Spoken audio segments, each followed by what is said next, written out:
Today I'm going to be talking about, as you can read, creating onboarding flows that convert.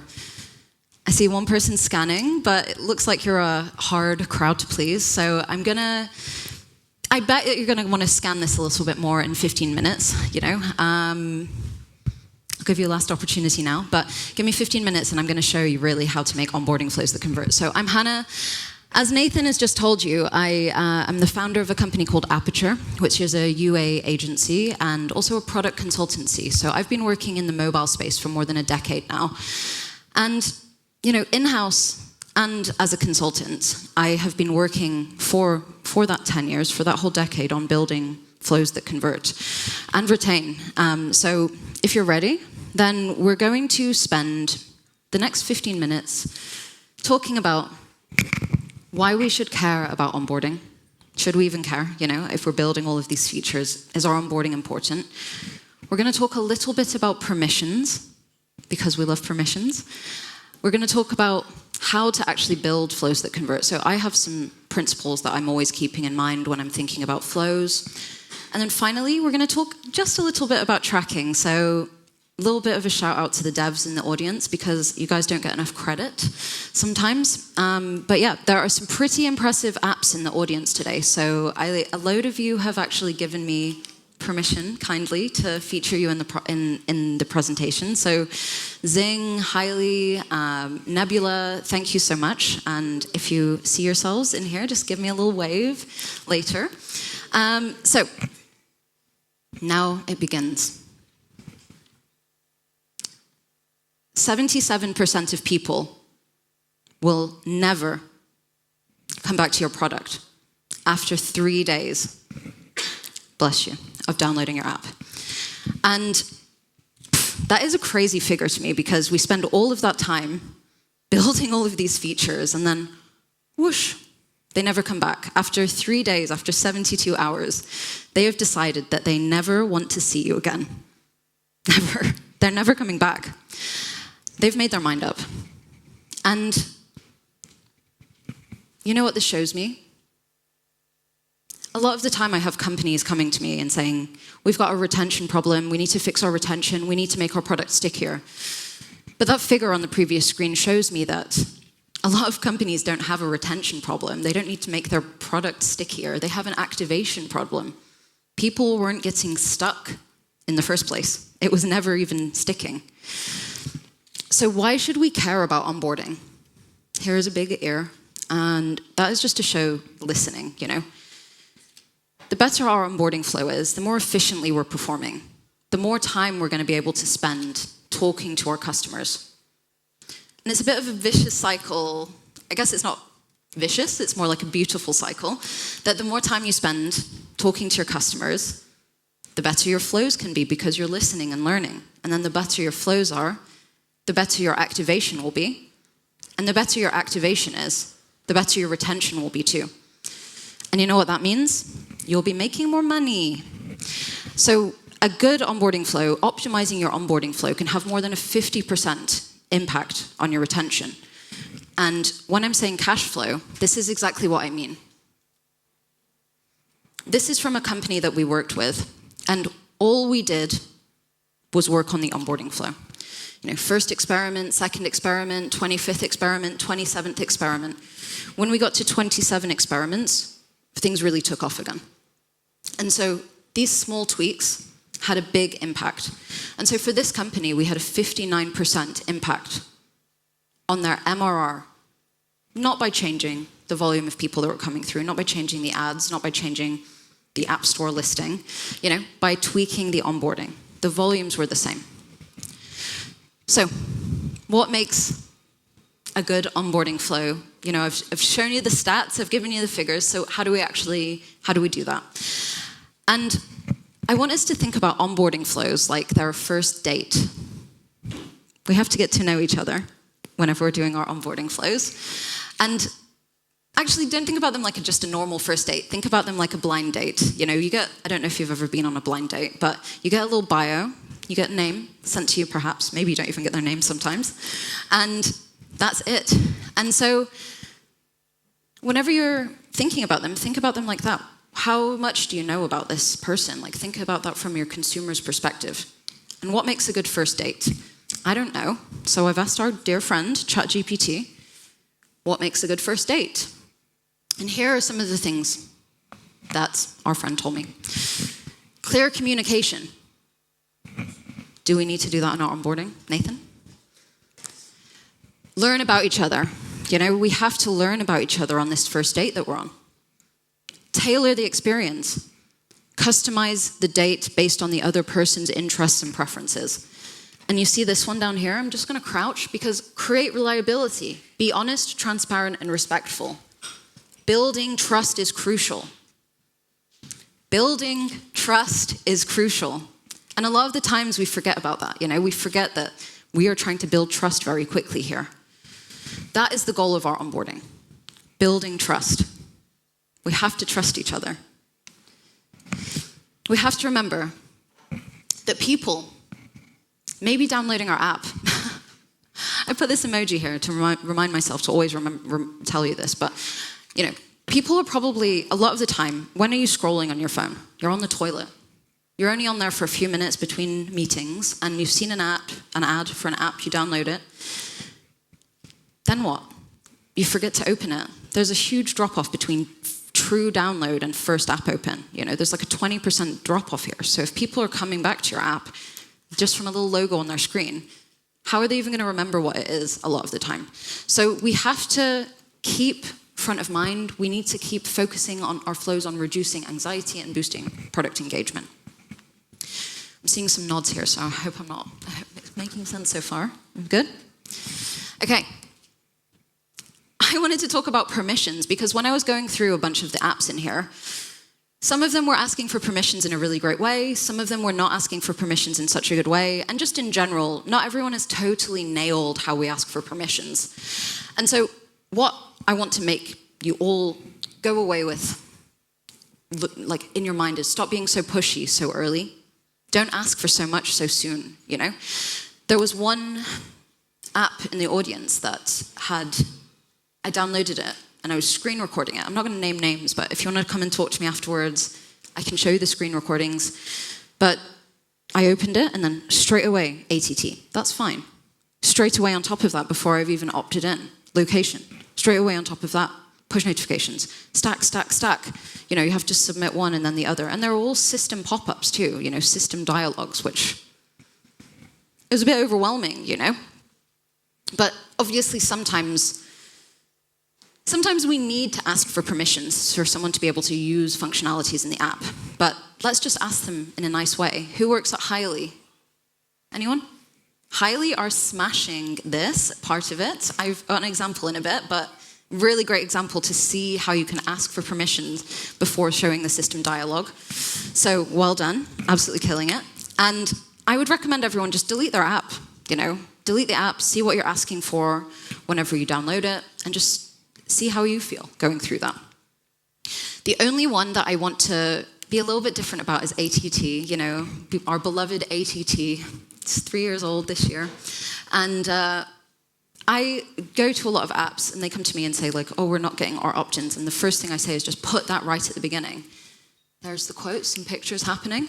So here are just literally 2 messages I was sent in the last couple of weeks by 2 different companies. And by having the ATT at the beginning, by not having a nice, pretty request as a part of that, actually, you're not going to have any impact on your conversion. You're not going to have any impact on your engagement, on your retention, but you will basically double your opt-in. So there's no downside here. You want to put your ATT at the beginning. So that's the only one I want to caveat. I don't want to be polite about ATT. Just think about it like a cookies banner. So now you're probably wondering, how do I build my really beautiful onboarding? And I've got 7 steps that I want you to keep in mind every time you're thinking about your onboarding flow, whenever we're thinking about creating flows that convert. So these are the first 5. And when we're creating any onboarding flow, we want to make sure it's anxiety busting. We want to make sure it's simple, educational, personalized, trust building, and engaging. You know, it really needs to be very engaging. And you need to do all of that at the same time as tracking everything and having ongoing optimization.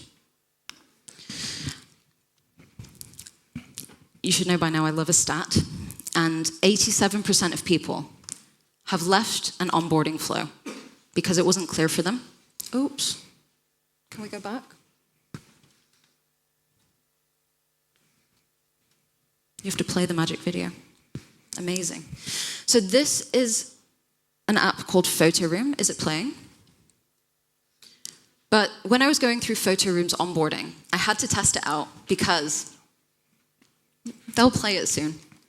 But they have this amazing functionality where if it doesn't play, you're going to just have to imagine it, because I even demoed it for you. But they will cut you out of your photo and make it on a transparent background automatically. And it will guide you through doing this, which is one of the main things that people are downloading this app for, so that you can change yourself into a little circle, put a nice little orange background behind you. Bad notification request. But look at this. Here I am. They cut me out automatically. And so, anyway, it's just so straightforward. It's so simple, the way that they're using the way that they're demoing this. Start creating, paywall. And then it's showing me how I can use myself in all these different areas. So, next we want to focus on educating people. Teach potential subscribers about your product's values and benefits. We want to make sure that we're communicating clearly why we're asking people things. What notifications would you like to receive? Only important ones, or all notifications? This is beautiful. I love this. Copy them. You don't need to reinvent the wheel here. I'm sorry, lovely Hailey, but they're doing such a good job here. This is perfect. I'm just signing up for a dating app in front of you. Personalize for everyone. Tailor the experience to individuals. And this is an app called Nebula. And whoa, when I was going through this onboarding flow, I was like, damn, this is amazing. The personalization in here is fantastic. So I went back, I selected Be Prepared for the Future originally, and it formatted that into this for me. It was just, I had to go back and play around with it because it was so impressive how they were being so personalized so quickly. And it reminded me of a story, which I was working at this one company, a subscription app, a few years ago, and the founder thought it was totally fine to ask for email address, to ask for phone number. I think that's fine too. But he thought it was totally inappropriate to ask for their name. That's too much, that's too personal. And so I was like, that doesn't make sense. But okay, let me experiment with this. And so I started running some secret experiments where I was asking for people's names, literally conspiring with my developers, let's get this in. And what we saw was, by asking for the name, we didn't even literally use it. We didn't even database the name. We just wanted to ask for it as a part of this, as a very light touch thing to see, will this have an impact? Just by asking for the name, we had a 13% uplift in activation. That was it. We had a higher conversion and we had a higher retention just by asking for the name. We didn't even use the name. So this was a perceived personalization, We're being friendly. And actually, eventually, then, because of these pretty crazy stats, the founder then decided that, I will make more money if I'm friendly. So he let that roll out to everybody. And, it did play this time. Build trust. As you know, this is my motto for the talk. We want to make sure that we're constantly building trust. Here we have got Zing. Who works at Zing? Zing! Guys, you're smashing it. Look at this. Trusted by 600,000 people. Quote, on the next few pages, I love this progress bar. We're building so much trust here. This is, and on this screen, as we scroll, I'm screenshotting it because I'm so impressed. But as we scroll down, we've got testimonials in a little bit. We've got accolades. This is trust, trust, trust, trust, trust. Social proofing 101. Download Zing and have a look at this because it's so impressive. You're killing it. Well done. This app isn't in the audience, but I want you to also download this app. It's called Spark. They're a gratitude app. And one thing that they have here is in their onboarding, this is straight after downloading before I've even created an account. Write something that you're grateful for today. I'm grateful for a beautiful weekend. And then what you have to do is hold your thumb down on this button. And as you hold it down, you have a haptic feedback. And then it explodes stars and it tells you, well done. And it was just so lovely. It was such a lovely onboarding. And this little pause, it's a meditative app. You have to take that moment, like a few seconds to stop and hold your thumb there and break and think about what you're grateful for. And I thought that was just such a lovely way to be engaging, bring you into the moment with their product, because I don't see that very often. So think about positive friction, That's not a typical, sign up, give us your money flow. This is building a relationship with you straight away. It's making you feel things towards this app. You're feeling, I felt things, other than through my thumb. But your flows need to be trackable. So this is number 6 after those 5 other ones. But I have another story about that same company where the founder wouldn't let me ask for name. But the CTO there, he honestly believed that it wasn't important to track anything. So if you have someone in your team that's thinking it's not very important to track things, he literally was like, we can track first app open, full sign up, trial and conversion. That's it. And I had to kind of beg, please can we track the closing of this button? So I had to go around, talk to the developers, talk to the founders, talk to the content people. It's actually really important for us to understand where drop-offs happen, And so anyway, I'm telling you this story because it's so important. Don't let anyone tell you you shouldn't have tracking on this place. If you have a reason to want to track that, and it's probably because you want to understand, you want to convert your customers better, that's vital, And it's not all about kind of drop-offs, but how else will you know that you have 2.5x your conversion unless you're tracking it? I started working recently with an app. They grow entirely organically. They've told me 2024 is the year of marketing. They've never done any kind of official marketing before. They've grown organically to millions of revenue through YouTube alone, organic YouTube. And they've never tracked anything. I'm telling them at the moment, literally, this is where you track things. Let's just get a very basic setup in place, because now they want to start optimizing based on their flows. And they have nothing, no historical data. It's all been through the App Store. So I want to share with you 3 very simple steps. 1, we want to decide how and what you want to track. So choose your fighter. Is it mixed panel or amplitude? Where do you want to start? There are many others that you might want to use, but these are 2 very simple, accessible, intuitive ones to get you started with. How are you tracking it? Make your plan and think about it. Next, we want to build a tracking map. So I wanted to put an example of one of these here, just in case you've not seen one before, but this is a literal tracking map I've used for a company. And you know what? Just conveying that you've got a plan in place, showing the things that you want to track, showing the event properties will get you a long way. What is the reason that you want these things, and writing the triggers? And then finally, ask your developer nicely. They'll help you. Shout out to all the developers there for dealing with all of our crazy requests, but tracking is really important. And voila, you now have tracking. So finally, rule 7 is experiment and iterate continuously with your flows. You saw at the beginning that took 27 experiments to get to 59% increase in MRR. You don't want to just stop after 1 and be like, cool, I've done a 2% uplift. You can drive more. When I was at one company, we had the copy on the button of the paywall. Whenever we had it saying subscribe versus whenever we had it saying start your 7-day free trial, just the button copy. Whenever it was subscribe, we had a 3% registration to trial rate. And when it said start your 7-day free trial, we had a 27% registration to trial rate. And so there can be these tiny little things that make a giant difference for you. So test and learn, feel like a detective, you're trying to uncover these things. You just want to make sure that you're continuously learning. Every single thing you do, what's the point of this? What am I learning from this? How am I scaling this? And so, remember, it's not about length, it's about how you use it. This is a founder of a kids app. It's a parents app that they use for their kids. And they have a really short onboarding, and I sent over a competitor's app, and I said, have you tried an onboarding flow like this? Just in case, a really long one, really engaging. And he said, we actually tested their onboarding flow. A short onboarding seems to be outperforming for us in terms of install to paid. So a lot of the time, these long-winded ones will get that initial conversion because it's kind of It's kind of tricked someone into doing it. You've gone through all of these steps and then, pay £1 or pay a little bit to convert or start a trial to see the answers. But sometimes you're kind of tricking someone into that. And sometimes just being upfront, being communicative, being honest, building trust in a short, concise way can have a better install to paid. So the key takeaways: shorter onboarding flows can also be effective. Optimizing onboarding impacts retention.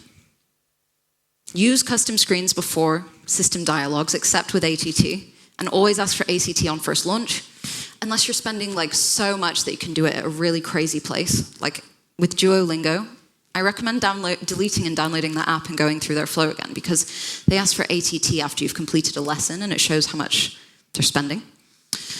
Experiment iteratively. Experiment and iterate continuously, and track everything. Here is the QR code again, and I would love any questions if anyone has any. But I know you're shy, so also don't worry about that. Look at all these phones, told you.